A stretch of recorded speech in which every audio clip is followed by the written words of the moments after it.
नमस्कार। आज का अपना बिंदु पारिभाषिक शब्दावली है।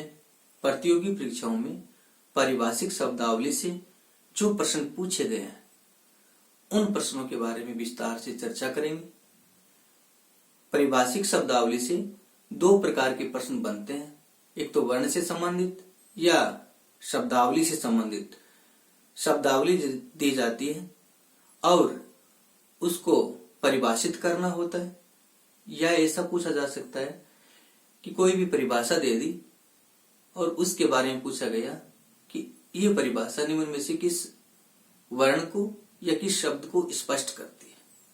तो परिचर्चा करते हैं शब्दावली के बारे में। सबसे पहले हम पढ़ते हैं व्यंजन गुच्छ। व्यंजन गुच्छ उन वर्णों को कहा जाता है जो वर्ण दो या दो से अधिक होते हैं लेकिन उनके बीच में कोई स्वर नहीं होता। परिभाषित रूप में हम ऐसा कह सकते हैं कि दो या दो से अधिक असमान व्यंजनों के बीच में यदि कोई स्वर न आवे तो उन्हें व्यंजन गुच्छ कहा जाता है। तो असमान व्यंजन होने चाहिए, यानी वो व्यंजन समान नहीं होने चाहिए, और उन व्यंजनों के बीच में यदि कोई स्वर नहीं आता है तो उन्हें क्या कहा जाता है? व्यंजन गुच्छ। व्यंजन गुच्छ का मतलब व्यंजनों का गुच्छा, व्यंजनों का समूह है। जैसे ये वर्ण है, वर्ण शब्द में पूछ लिया गया कि कौन कौन से वर्ण हैं जो व्यंजन गुच्छ के अंतर्गत आते हैं, तो हम इसका खंडन करेंगे। व, ए, रे, अण, ये हो गया इसका खंडन। यहाँ व और रे के बीच में ए स्वर आ गया, लेकिन रे, अण और ये के बीच में कोई स्वर नहीं आया है, तो रे, अण और ये जो हो गए वो कौन से व्यंजन हो गए? व्यंजन गुच्छ हो गए। इसका खंडन करते समय ये भी ध्यान रखना है कि परीक्षा में ऐसा भी आ सकता है व, ए और उसके बाद में अण, रे, फिर ये, तो रेफ वाला रे हमेशा स्वर के बाद में आता है। इसका सही खंडन क्या होता है? व के बाद में ए के बाद में रेफ वाला रे, फिर अण, फिर ये और फिर ए। तो रे, अण और ये क्या हो गए? व्यंजन गुच्छ वर्ण हो गए। उसी प्रकार दूसरा उदाहरण ले सकते हैं हम, जैसे महात्म्य है। महात्म्य बहुत सारे लोग इसको महात्म्य बोलते हैं। ये महात्म्य वर्ण शब्द है मैं, आ, है, आ, तय, मैं, ये और है। यहां मैं और है के बीच में आ स्वर आ गया और तय और है के बीच में आ स्वर आ गया, लेकिन तय, मैं और ये के बीच में कोई स्वर नहीं आया, इसलिए तय, मैं और ये की क्या हो गई? व्यंजन गुच्छ संज्ञा हो गई, यानी इन्हें व्यंजन गुच्छ कहा जाता है। महात्म्य शब्द महात्मा धन ये, यानी महात्मा के साथ में ये प्रत्यय जुड़ने से ये महात्म्य शब्द भाववाचक संज्ञा के रूप में प्रयुक्त होता है। तो स्पष्ट हुआ कि दो या दो से अधिक असमान व्यंजनों के बीच में यदि कोई स्वर नहीं आता है तो उन व्यंजनों को क्या कहा जाता है? व्यंजन गुच्छ कहा जाता है। वर्स्य वर्ण, वर्स्य ऊपर वाले जो मसूड़े हैं उस स्थान को क्या कहा जाता है? वर्स्य कहा जाता है।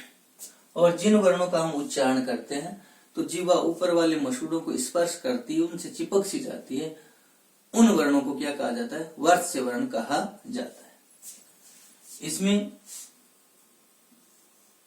रे, ले, न, से और उसके साथ में हम है का विधान कर सकते हैं, जैसे रह, लह, न, ये हो गया।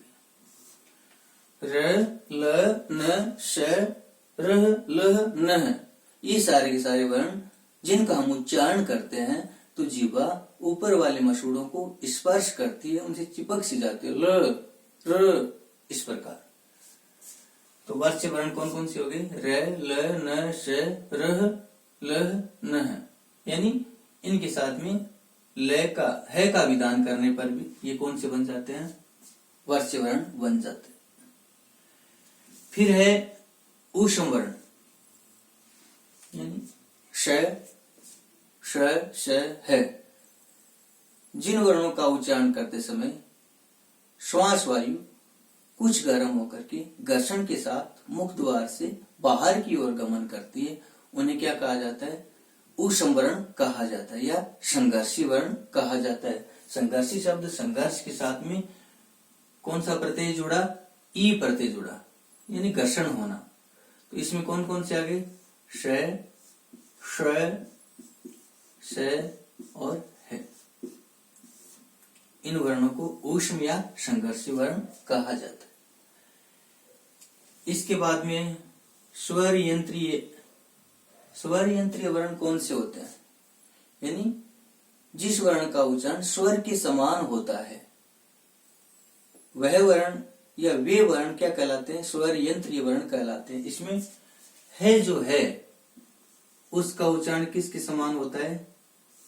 स्वर के समान होता है, स्वतंत्र रूप में माना जाता है, इसलिए इसको क्या कहा जाता है? स्वर यंत्रीय वर्ण कहा जाता है, जिसका अंदर से हृदयगत भाग से बल लग करके श्वास वायु को झटके से छोड़ा जाता है। फिर है पार्श्विक वर्ण।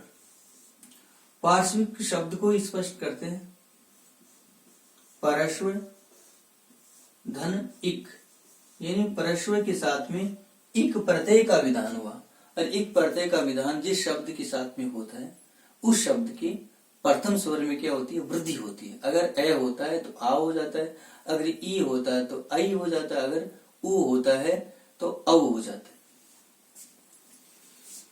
परस्वर का शाब्दिक अर्थ क्या हुआ? पास से स्पर्श होने, यानी जो अपने गलाप जिसे हम कहते हैं। तो जिह्वा की दोनों छोरों को श्वास वायु स्पर्श करके बाहर की ओर गमन करती है, जैसे हम अपनी भाषा में गलाप से श्वास वायु बाहर की ओर गमन करती है, उन्हें क्या कहा जाता है? पार्श्विक वर्ण कहा जाता है। तो इसमें क्या आता है? लय आता है। क्या आता है? लय। जैसे कुल्हा, चूल्हा, इस प्रकार लय का हम उच्चारण करेंगे तो श्वास वायु है जिह्वा की दोनों छोरों को स्पर्श करते हुए बाहर की ओर गमन करती। कोल्हापुर, चूल्हा, इस प्रकार।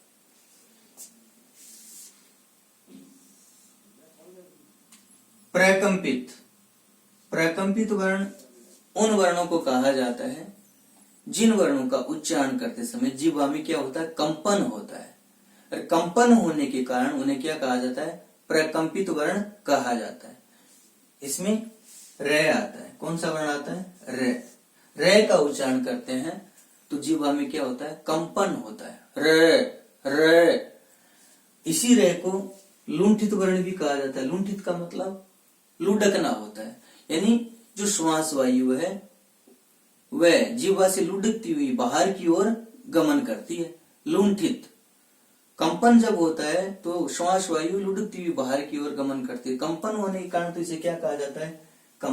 प्रकंपित कहा जाता है। और लुंठित जिन वर्णों का या जिस वर्ण का उच्चारण करते समय श्वास वायु जिह्वा से लुढ़कती हुई बाहर की ओर गमन करती है उन्हें लुंठित वर्ण कहा जाता है। तो इसमें क्या हो गया? रे हो गया, लुंठित और प्रकंपित। फिर है द्विस्पृष्ट, द्विगुण। इसमें अड़य और ढ, जिनके बारे में हमने विस्तार से चर्चा पहले भी की है। जीवा ऊपर जाकर के मोड़ खाती और फिर झटके से फेंक करके मुर्दा के सहयोग से इनका उच्चारण होता है, इसलिए इन्हें द्विगुण भी कहा जाता है और द्विस्पृष्ट वर्ण भी कहा जाता है। ये टैवर्गीय ध्वनि नहीं है, ये ध्यान रखना है हमें। इनका उच्चारण स्थान जो टै वर्ग में ट, ठ, ड, ठ, ण, जिनके निम्न बिंदु नहीं लगता उनका उच्चारण स्थान क्या होता है? मूर्धा होता है। और इन्हें क्या कहा जाता है? द्विस्पृष्ट, द्विगुण, ताड़न जात। ताड़न जात इसलिए कहते हैं कि जीवा को ताड़ना यानी खड़ा करके फिर झटके से फेंक करके श्वास वायु को झटके से फेंका जाता है और इसका उच्चारण होता है। उत्क्षिप्त, उत माने ऊपर, क्षिप्त माने फेंकना। जीवा को ऊपर उठा करके मुर्दा के सहयोग से झटके से फेंक करके इसका उच्चारण होता है, इसलिए इन्हें क्या कहा जाता है? उत्क्षिप्त कहा जाता है। तो अडय और ढय के 4 नाम हो गए, द्विस्पृष्ट, द्विगुण, ताड़न जात और उत्क्षिप्त वर्ण। काकल्य, काकल्य वर्ण, काकल शब्द के साथ में ये प्रत्यय का विधान होने से काकल्य वर्ण बना। काकल्य जो अपने गले में मांस का पिंड लटकता हुआ नजर आता है उसे काकल्य कहा जाता है। काकल का अर्थ कोवा होता है और इसका अर्थ क्या हो गया? गले का कोवा। अपनी भाषा में हम कहते हैं कागलियो वया फूल गयो, तो जिसके कारण क्या है? दर्द हो रहा है, गले से बोला नहीं जा रहा है। तो कागलिया, कागलिया शब्द भी इसका अपभ्रंशी है। कागल यानी काग, काग मानी कोवा, और कागल या कोवा यानी गले का कोवा, और काकल्य भी क्या हो गया? गले का कोवा हो गया, जिसे छोटी जीवा के रूप में भी जाना जाता है। तो इसमें कौन से वर्ण हो गए? है हो गया और विसर्ग हो गया। कौन सा हो गया? विसर्ग। अंतस्थ वर्ण, अंतस्थ वर्ण ये, रे, ले और व, ये अंतस्थ वर्ण के रूप में जाने जाते हैं। अंतस्थ क्यों कहते हैं? अंतस्थ का मतलब बीच में। ये न तो पूर्णतः स्वर होते हैं, न ही पूर्णतः व्यंजन होते हैं, इसलिए इन्हें क्या कहा जाता है? अंतस्थ वर्ण कहा जाता है। हिंदी भाषा में ये और वे को अर्ध स्वर के रूप में भी जाना जाता है। अर्ध स्वर का मतलब ये पूरे स्वर नहीं है, नहीं पूरे क्या है? व्यंजन है। तो स्वर और व्यंजन के बीच में होने के कारण इन्हें क्या कहा जाता है? अंतस्थ वर्ण।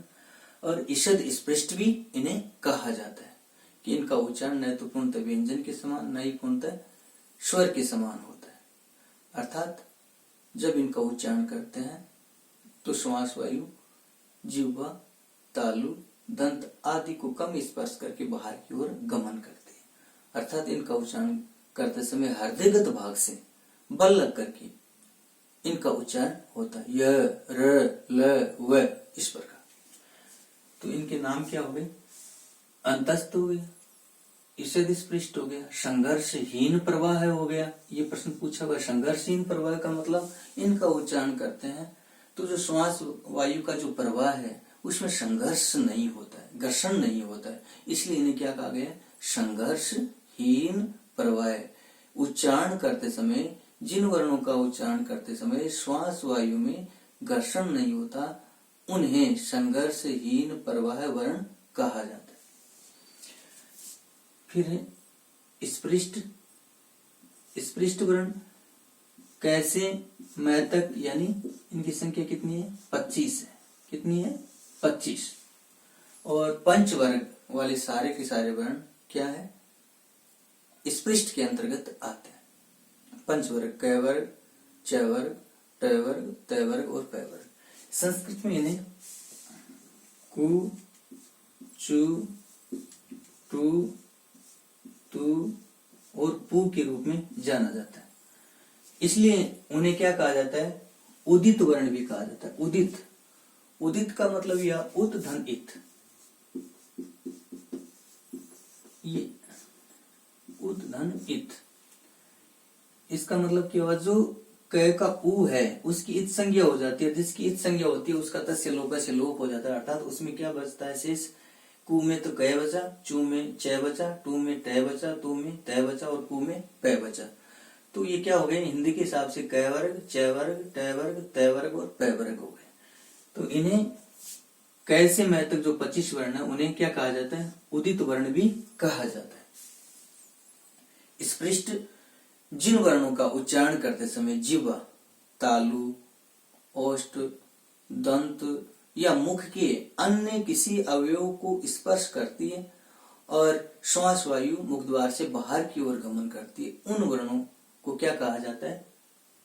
स्पृष्ट वर्ण कहा जाता है। दूसरे रूप में जिन वर्णों का उच्चारण करते समय जिह्वा, तालु, दंत आदि मुख के अवयवों को स्पर्श करके ध्वनि स्फोट के साथ मुख द्वार से बाहर की ओर गमन करती है, उन वर्णों को स्पृष्ट वर्ण कहा जाता